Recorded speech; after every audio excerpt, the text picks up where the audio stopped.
This is one of America's allies in Southeast Asia. This young man is 11 years old. He carries an M16 rifle. He tells me he's used it 4 times already in combat against the North Vietnamese. This year's biggest battle in Indochina is raging not in Vietnam, but here in the mountains of Laos. It pits North Vietnamese regulars against a secret irregular army, organized, advised, supported, and paid by the Central Intelligence Agency. The key to the battle is a high ridge line. This is the famous Skyline Ridge, the keystone of the defensive position at Long Chen. We're getting mortar fire in here right now from the North Vietnamese divisions which surround this place, which is why everybody is staying so low. In the past few minutes, we've had mortar rounds land within 15 yards of here. I know it, we're damn close. Well, you've been getting 2 rounds, 3 rounds every 10, 15 minutes. How many kids do they get? Though many of its recruits are under 16, the secret army has been the toughest force opposing the communists in Laos. Now the North Vietnamese are making an all-out effort to destroy it. This week, there is still heavy fighting around Long Chen.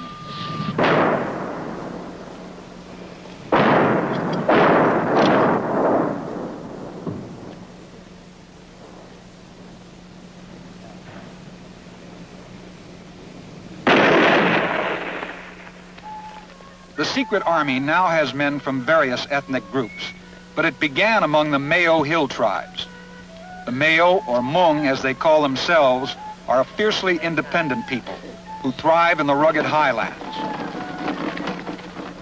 Today, most are refugees, clinging to those patches of the mountains still under government control.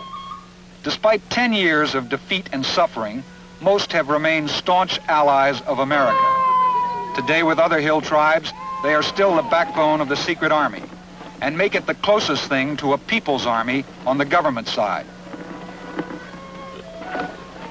They have paid dearly for their commitment. Their camps are built of the debris of war. They move constantly, shifting locations as the war sweeps back and forth across their mountains. At each new spot, they dig in to await the next attack.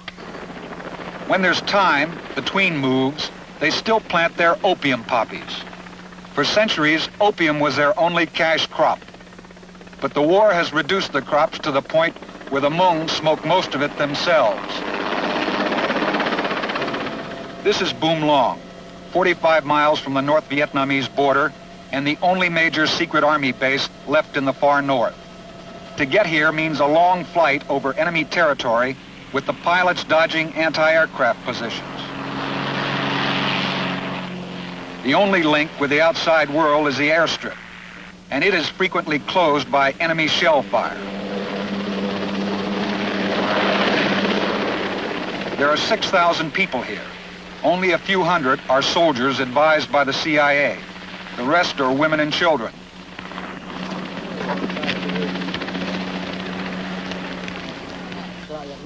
Boom Long is called the fortress in the sky, and it's a fortress under siege. The people spend most of their time repairing the damage from the last enemy attack and digging deeper for the next one. The local Hmong commander requires each family to dig and maintain its own bunker. Casualties have been high, including hundreds of civilians. Manpower is so scarce that some positions are guarded only by straw dummies. Because of its strategic location, the Hmong and their CIA advisors are determined to hold Boom Long as possible. That may not be much longer. Each year, the enemy assaults become heavier. The defenses are littered with the bones of North Vietnamese soldiers who have died here. This week, the Secret Army has been using these positions to attack enemy supply routes. The object, to relieve pressure on Long Chen. If Long Chen falls, Boom Long will almost certainly be next.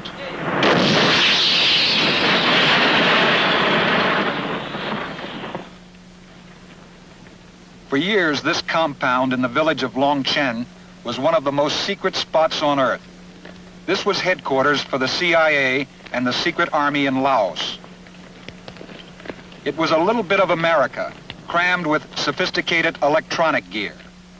Journalists called it Spook Heaven. This year, Spook Heaven has become part of the front line. The CIA has moved to a new location. We talked to a CIA man assigned to the Secret Army. The agency calls him a case officer. He's a civilian, but in any other war, he'd be called a military advisor. Just what do you CIA men do up here? Well, first of all, let me set the record straight that we do not command any of the combat troops. Our primary role is one of supporting the indigenous Lao forces in MR2. That support involves a number of things. Some of it is technical advice. A great deal of it is training. It involves advice. Well, our advice is one of keeping them informed on what is possible with the resources that are available. What are we trying to accomplish up here? Well, the primary aim of the United States government in Laos is to assist the people of Laos to have the kind of government that they want to have. Our job is not one of telling them how to run the war or of having the war become our war. Our task is one of working with them, training them, advising them, letting them make the decisions that they believe are in their national interest. And so far, we have been able to conduct this with very, very few Americans. The man who commands most of the Secret Army is General Vang Pao. He is a Hmong tribesman who worked closely with the CIA in organizing the Hill people. Today, along with his Secret Army role, he also commands all Lao forces in the most crucial military region.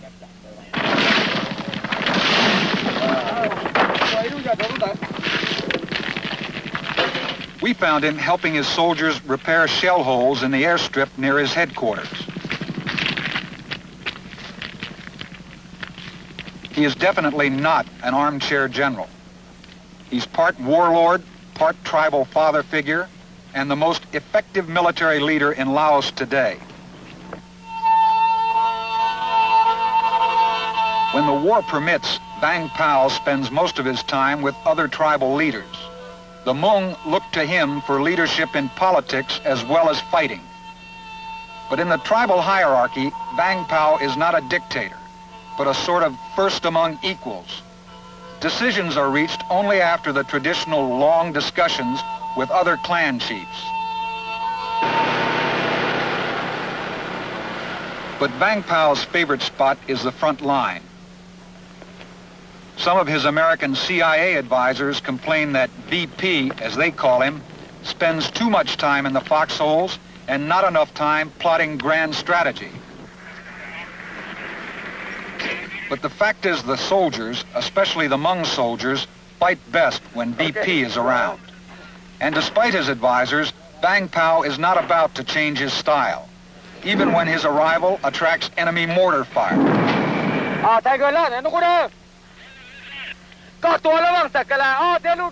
Vang Pao likes nothing better than playing the role of an Oriental George Patton and personally directing counter-battery fire.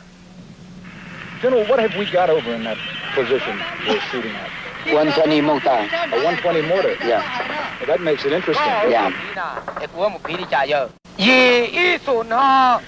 We're up on Skyline Ridge, which in terms of the war in Laos is likely to become a legend like Heartbreak Ridge in Korea or Hamburger Hill in Vietnam. These holes we're sitting in right now, up until about 48 hours ago, were occupied by one of the best North Vietnamese regiments there is. All these positions off to our front here are occupied by the North Vietnamese. The secret army was not designed to slug it out with North Vietnamese divisions. Their performance at Long Chen has surprised most experts. But the fighting there is heavier than ever, and no one knows how long they can keep it up. Casualties in this year's battles have been the heaviest ever. They are evacuated in American-furnished planes and helicopters. Most of those who survive are treated in hospitals paid for and run by the American Agency for International Development. The dead are also flown out, wrapped in American body bags.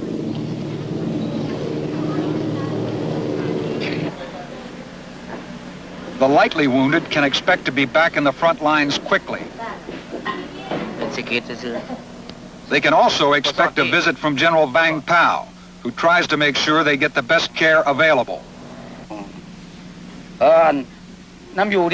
Frequently, he is accompanied by an aide-de-camp with a briefcase full of money.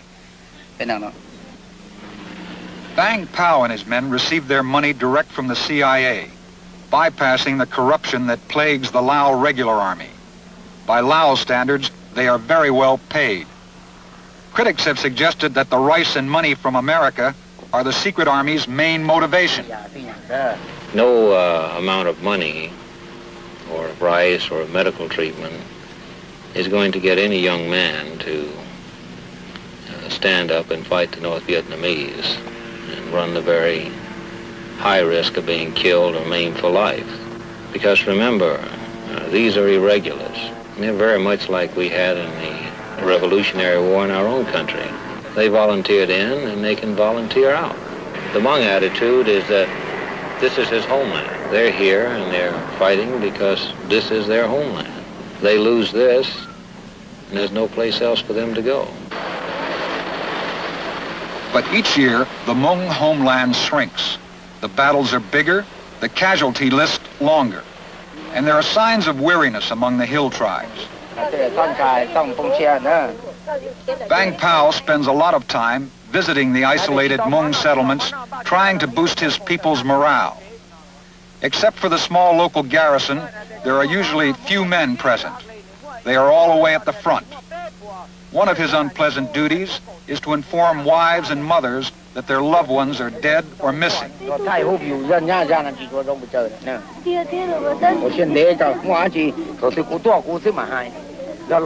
This week, some units of the secret army refused to continue the fight at Long Chen. But they were not hill people. The Hmong are a tough and stoic race, and as long as Vang Pao is willing to lead, they seem willing to follow. To continue the fight, the secret army has to look beyond Laos for recruits.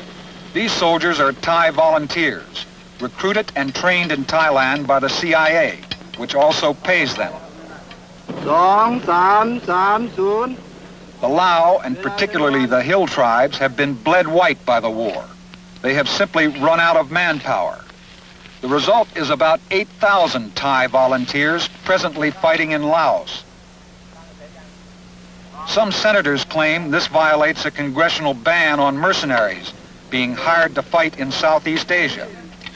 Both the Lao and Thai governments are very touchy about the subject. The volunteers have taken heavy casualties in the recent fighting. Where are you from? I'm from Bangkok. This is a long way from Bangkok. How long have you been here?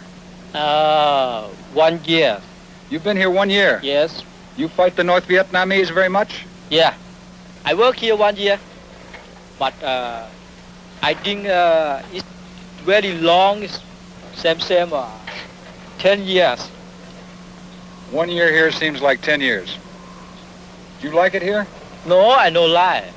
The entire northeastern region of Thailand has a population of about 18 million Lao. Therefore, these Lao, that is, these Thai of Lao descent, have a reason to defend Laos as well. This is is readily understandable. It is not Thai regulars that we have now, but volunteers. His Highness is satisfied that this does not infringe on Laos's position in the world as a neutralist country. No problem.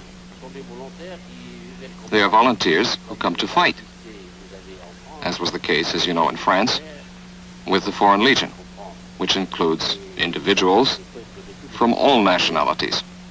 So why not in our case? Whatever the diplomatic niceties, the Thai volunteers are absolutely necessary. Without them, the secret army, and Laos too, would probably collapse. Even if that happens, Bang Pao says the Hmong will fight on. Even if the North Vietnamese could take over all our territory, we will take to the jungle to carry on the fight against them, no matter how long it takes, 50 or even 100 years. We will keep on fighting until the North Vietnamese get out of our land.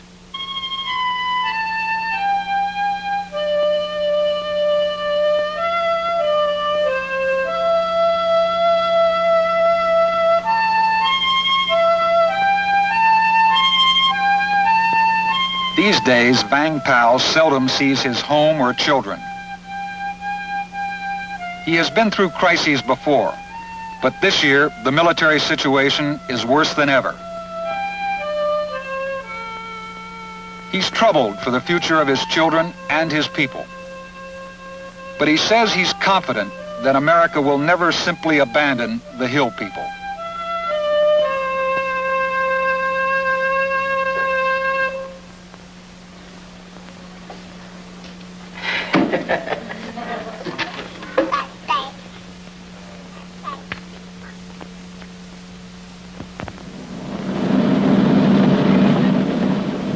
For the civilian charter pilots, the war begins at dawn, when the engines start turning at Vientiane Airport.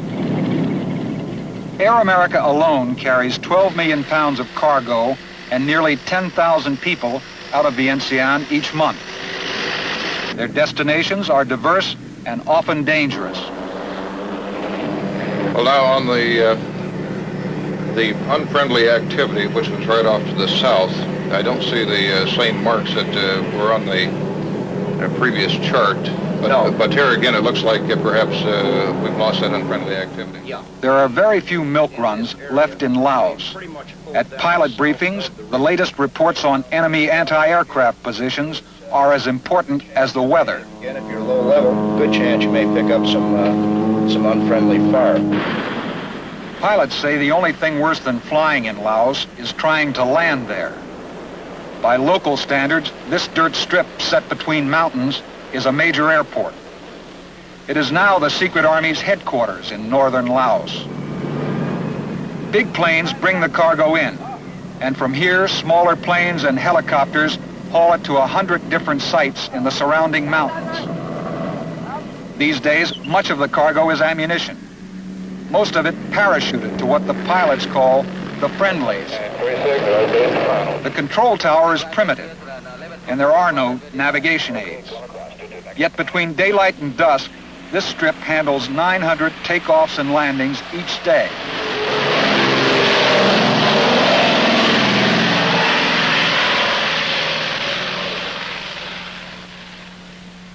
Some of the planes end up like this. As one pilot said, Air America is not exactly like flying for Pan American out of JFK. This was one of Air America's major operations centers until the enemy overran it. The combination of danger, superb flying, and exotic locale, plus a tradition of secrecy, has led to some highly sensational reporting about Air America. Its pilots have been called America's Flying Foreign Legion and the Lord Jims of Laos. What is Air America? Well, it's the same thing today that it always has been, and that is a charter air carrier whose major customer is the United States government. And it's nothing more or less than that.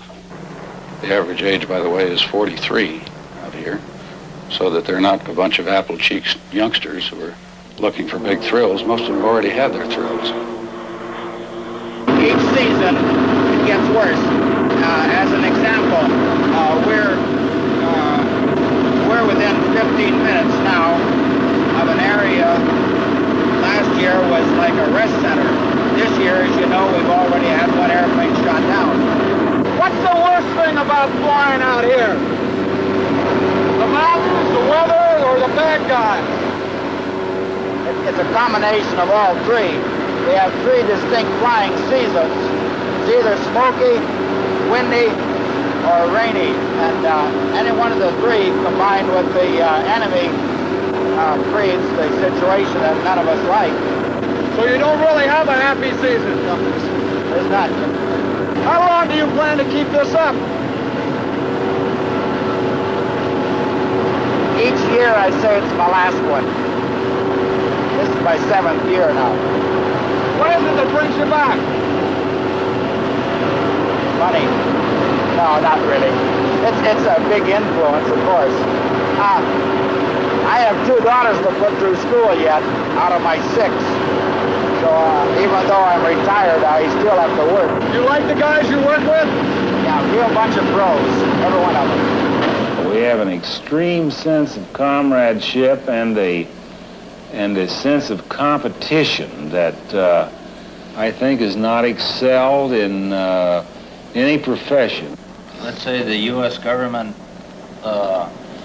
put, let's say, 500,000 troops into North Vietnam to accomplish the same job that we're accomplishing here with a handful of, so to speak, American professionals. We have a commodity to sell. We can't sell it any place in the world except right here. And if you want to be, if you just want to be mundane and about it, take this war away, or if we quit, you talk about why we do it.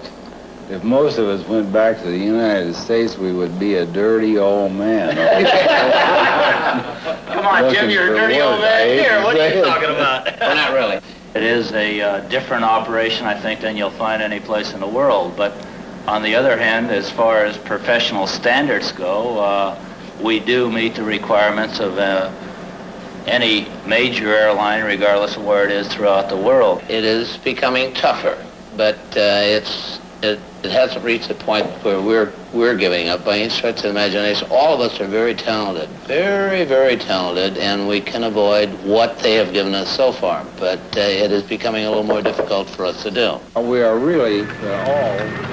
If it's a normal day today in Vietnam, we and our allies will kill about 200 Viet Cong. In turn, they will kill or wound about 100 Americans, and we will spend over $48 million. And all this is just a part of our ground war in Asia against communist aggression. Right over here to the right, we discovered 2 tunnels. And we're preparing to blow them very shortly. There's dirt around the holes. We can see that they haven't been dug too long. So this means they're not too far away. Today in the air war, if things are normal, we will drop bombs in nearly 800 airstrikes. About 100 of these airstrikes, however, are part of the semi-secret war in Laos. This bomb, for instance, will fall on communist infiltration routes through Laos to South Vietnam and Thailand.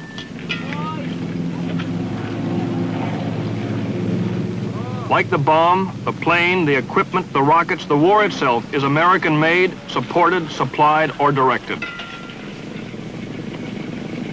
These planes will be flown by American-trained Laotian pilots.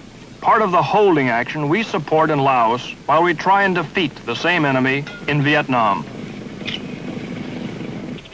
The ground war in Laos is a bloody mixture of old and new, of swift guerrilla raids and static trench warfare, where the same troops have occupied the same muddy holes for years, with the enemy dug in only a few hundred yards away.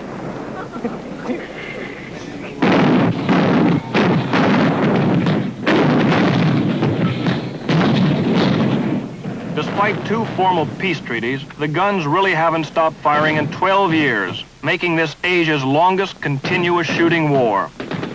Its great significance is that it exemplifies all our past Asian policies, blunders, hesitations, and frustrations.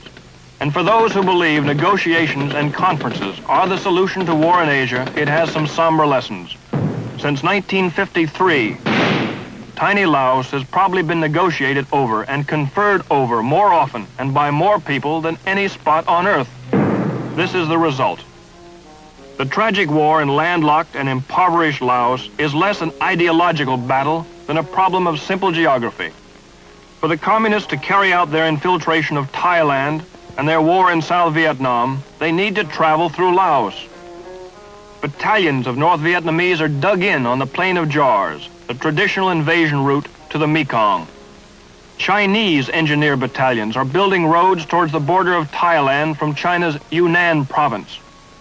50,000 North Vietnamese move supplies down the Ho Chi Minh Trail to South Vietnam. Communist supplies are moved from Cambodia to South Vietnam along the Sihanouk Trail. The fight to stop this aggression is part of the battle for Asia. Tonight, Laos, the forgotten war. Ted Yates, NBC News, reporting.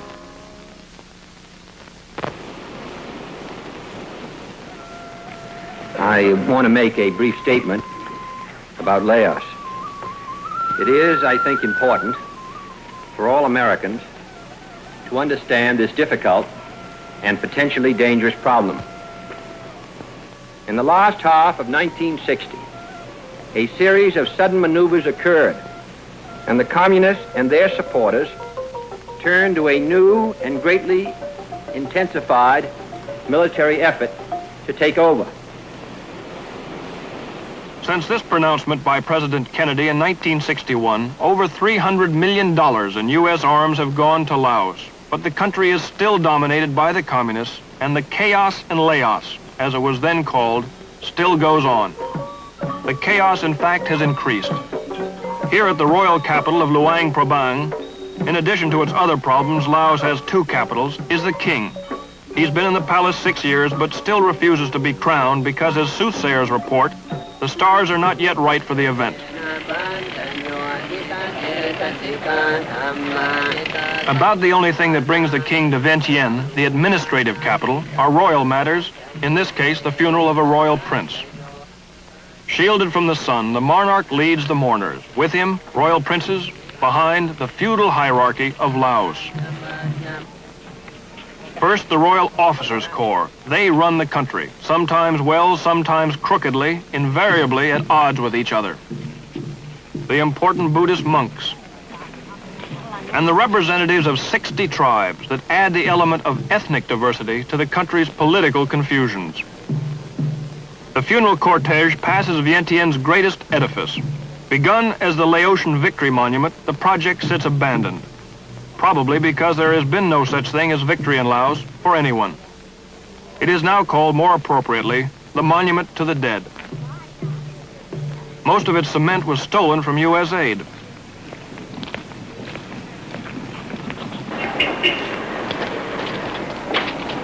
Royal funerals are one of the events that attract all of Vientiane's diplomatic corps, one of Asia's best stocked. Among the world's great fantasies is Laotian neutrality.